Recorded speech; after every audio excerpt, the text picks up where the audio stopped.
Hi there, my name is Macy Jacob, and you're watching Off the Record with Macy and Elle. Today we're here in downtown Philly with recording artist Avi, aka Patchymate. Hello. Thank you so much for being here with us. I'm in my house. Yeah.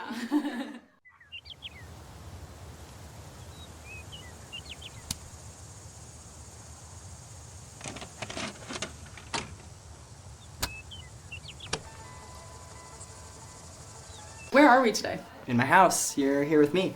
Yeah. We're in my studio right now, in front of the tapestry that I hung up. We're next to my drum set. Between my drum set, my desk, and my bathroom. It's a great place to be. It is. It's a place I find myself quite often. So how about you introduce yourself a little for anyone who might not know you? Yeah, I'm Avi. I started the Patchymate project in 2019, and recently I've taken up performance and improvisation as an art form a little bit more seriously. So I have my art projects, Avi's Little Ocean and Avi Williams. And I'm still figuring out what those are for, but it's mostly new modes of exploration and experimentation for recording art and what that means to me. So your previous music falls under the hyperpop genre, but this latest album, New Hope, sounds a little bit different. What would you say inspired that change? Patchymate did not start out as a hyperpop project. Like, I started that project like 2 years before people had coined the term. But there was like a noticeable change around 2020 and 2021 with my music getting faster and louder and like really compact, like trying to make like the densest music possible. The project has been really informed by that sector of my discography, and New Hope is about slowing down, and I think I became really attached to valuing that kind of dense, fast music as being the only way that you can do things, and I wanted to make something that reeled back a lot. And I felt like the way to do that, I'm kind of an extreme person, so like the way to do that the truest was to like create long audio recordings of moments happening in real time. So it's a sleepy record. Like the feedback that I've gotten is that people tend to get about halfway through, and then there's two 11-minute songs back to back. And people get a little bit into the first one, which is really tragic, grieving, sad, discomfort, like uncomfortable to listen to. And then they stop. And I knew that would happen. Because the one after that is 11 minutes of reward. And whether it drags on or not, it's like, that song is so beautiful to me. New Hope, the title track, is like, to me, that one's like, you have allowed yourself to cry, and now you get to feel, it's like the final in-breath after like really difficult tears. And then the rest of the album is like playing with the magic of that knowledge.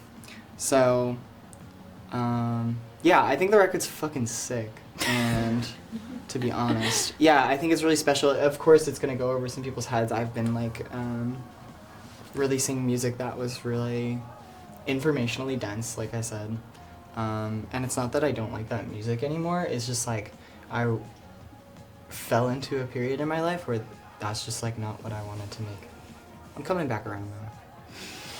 But I'm not done with ambient music. I just did a set last night of ambient music, and it felt so full. Like, it was a really rewarding experience, and probably my favorite show I've done thus far. So the live performance, how would you say that you plan that, or is it all improvised? Last night's? Yeah, last night's and any of your future performances. I had an Ableton set, which just had all of the routing set up for the generation of everything. Like having my keyboard, my guitar, and my mics all routed through the pedals and stuff. And then on the left of that was like show notes. On the notes were lyrics to a song that I wound up not singing, and one phrase that I wanted to ask the audience, and then the name of a song that I wrote, and that was it. And it was like awesome. Yeah, my performing has been very different lately from how I used to perform. I think I felt a little disillusioned with performing, especially in that like hyper pop sphere. Just felt like I wasn't able to like really express myself with just tracks and a microphone. And I had a show in October of 2023 where I like physically exhausted myself. I felt like I had to like be a spectacle on stage for some reason, and also the dynamic of being on a stage above other people was something that I like had mixed feelings about. And even when I'm on a stage, I like to sit on the floor. I don't know, I just like to be at eye level with the crowd. Maybe that's just because I'm a smaller artist. I play smaller shows. I think I'm just trying to work with my own talents a little bit more, and like create music in the moment, because I make a lot of music, and I feel like it's nice to do a performance where my like exact momentary who I am, what we all are in the space is reflected exactly. And then crowd participation just happens. You don't have to force it at all. I think it's super interesting to have a different and unpredictable nature to your performances. I mean, someone who's seen you 10 times could see a different show 10 times. Exactly, and that's what we're trying to do. Doing this like a semi-regular event, hopefully, where like people are like, oh, I can't wait for the next one. Because who knows what's gonna happen, you know? Just that's really exciting because we all get to create it and experience it together. How old were you when you started playing music? Well, I wrote this like, I just always have loved music. We had like dance parties and stuff. Dance parties where just like, you know, we would wear like really slippery socks on the hardwood floor in like my first house. And just like slip and slide, and my dad would break out his old like break dancing that he learned when he was like 16 and stuff, and he'd be like, my hips hurt, you know what I mean? But yeah, but I guess I wrote this song when I was like 6, and my parents got me a guitar for Christmas, like just a red Squier Stratocaster. Cute. With this amp. That's crazy. That was right there. Yeah, that very amp. That's crazy. Yeah, when I was like 7, and then they put me in lessons when I was 8, and I just had the best teacher ever. Shout out Christopher Bond. Shout out. And yeah, just I think they just encouraged me to try stuff out. I tried choir, loved it, and then yeah, I was like messing around with my dad's computer, which had GarageBand on it, and then I was like, I need to get Logic Pro. And I was obsessed with EDM and deadmau5 and Skrillex and all of that when I was younger. So that's sort of where my music production journey started, I guess. Yeah. So how long have you lived in Philly? I grew up in a suburb outside of Philly, and then I moved here to go to Temple University. It took me 5 years to graduate. I graduated, and now I'm in East Falls, and I've lived here for 2 years. And that's when we made New Hope. Do you like the music scene here? I mean, yeah, it's awesome. It's a lot of like heavier music and folk. I love the folk music here. Oh my God. And hyperpop is huge here too. Like yeah, shout out America Loves Me, Angel Jelly, Nolan, like everybody, yeah. Rocco Bunko, like that scene, like they're fucking awesome, and I love hanging out with them when I get to. And dance music, like yeah, I don't know.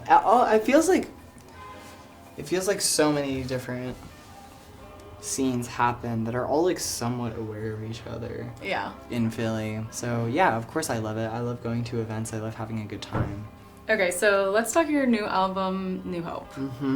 When did you start writing that, and how does it feel for you now that it's out into the world? Feels weird. I started writing it in November when I got those pedals, like right after the car accident, and then right before my dad died. That's when I started writing it. Yeah, it feels weird. Kind of felt bad to release it on Spotify because it felt like a project that was like so anti Spotify in a way, like I don't know. So for red spell, blue spell, green spell specifically, what were like Yeah. the inspirations for those songs, and how are they, like, I assume they're connected in some way. They have some. Yeah. I got those pedals, I was messing around with them, and I just had this loop that was in Blue Spell, and I sped that up 22 semitones, which is like almost 4 times the speed. That was Red Spell, and then I added vocals to it. And yeah, the colors, like, it's just like where that loop sat at different colors reminded me of those 3 colors. And those colors are interesting because they're like the building blocks of digital reality. It's like red, blue, green, like RGB information. I thought that was kind of interesting. And spells. Magic. That's cool too. Yeah, somewhere between science, magic, and technology is like, I think why music is so cool. It's like the closest thing we have to alchemy, kind of. It's the songs are kind of about like where you use your magic, and like who you give it to, and how you share it, and what you can do with it as a human being on this earth. Love it. Yeah. Lovely. So you have some video projects coming out and some that already did release. Mm-hmm. Do you want to tell us a little bit about that? Yeah, it's been like a challenging process to make a feature-length film between 2 people and some friends. So what we've been doing is treating each song like its own scene, and we've released probably like 6 of them.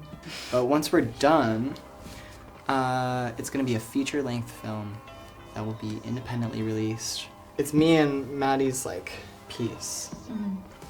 And it's been a challenging process for us to work on it together because we've never worked on something so ambitious together. Mm-hmm. Like, it's like an undertaking to do that. Yeah.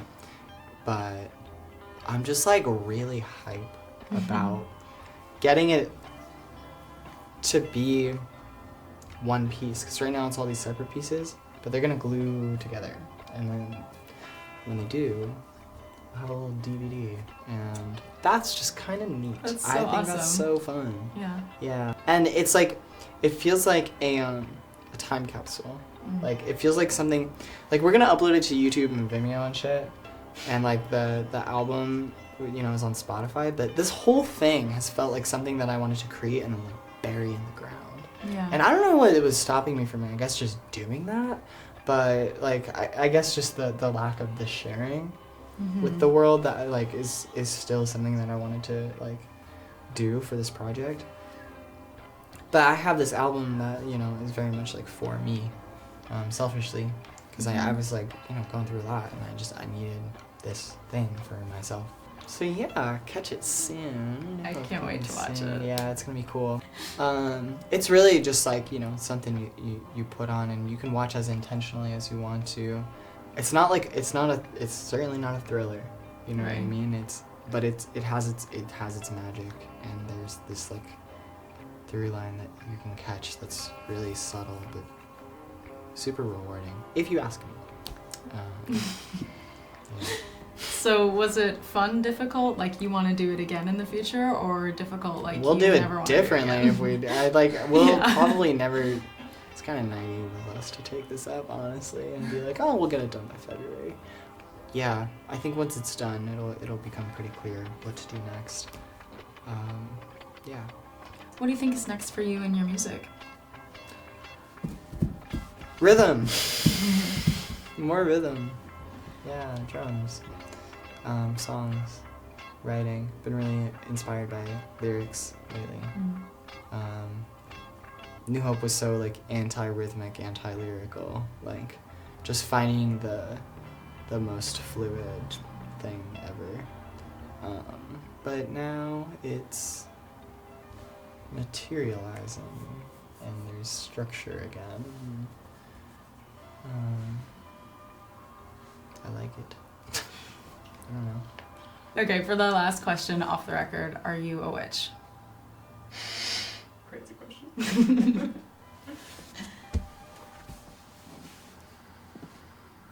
Am I a witch? Am I a witch? I think the criteria for being a witch is very loose. Yeah. That's my answer. Do you have a cat? My roommate has a cat, so it feels That like I have counts. a cat. That counts. But it's a white cat, it's not a black cat. It doesn't matter. Okay. Different kind of magic, I guess. Yeah. So where can the audience find you? On the internet, or in Philadelphia. But where can you find me? Yeah, I don't know, listen to my music if you want. And watch the film New Hope when it comes out later this year. Sure.